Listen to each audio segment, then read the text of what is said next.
On va se mettre d'accord sur quelque chose. Pensez qu'en 2026, c'est par le repos qu'on soigne ces douleurs. Je trouve ça incroyable. Il faut vraiment que je vous raconte une anecdote. J'ai régulièrement des clients qui ont des petits bobos à droite à gauche. Sauf que là, j'ai eu une pépite quand même, hein. Il y a 2 semaines, en cours collectif, j'ai un de mes coachés qui arrive et il ne pouvait juste tout simplement plus utiliser son bras droit. Et il voulait pas me dire comment c'est arrivé, etc. Donc, ce qu'on va faire, c'est que tu vas faire des petits mouvements de cou jusqu'à où tu peux tourner ton cou. Hop, il pouvait pas tourner plus loin que ça. Pareil dans l'autre sens. Bref, du coup, je lui ai dit, écoute, par rapport au circuit, tu vas faire des répétitions, hop, de flexion, de rotation, etc.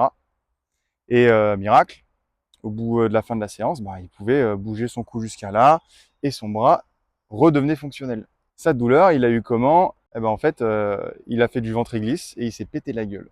Et évidemment, il n'est pas allé voir un kiné, il était en mode ouais, ça va passer tout seul, etc. Ça faisait 4 jours qu'il avait ça et apparemment le premier jour c'était pire. Maintenant, ça concerne tout le monde.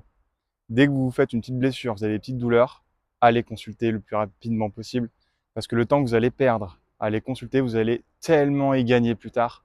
Parce que quand ça devient pathologique, j'ai un client quand même qui, en partant d'une tendinite, s'est calcifié, puis s'est fait un arrachement osseux, et maintenant il doit se faire opérer. Juste parce qu'il n'est pas allé consulter et qu'il en a fait qu'à sa tête par la suite. Donc voilà, en 2026, c'est plus possible de laisser traîner une blessure.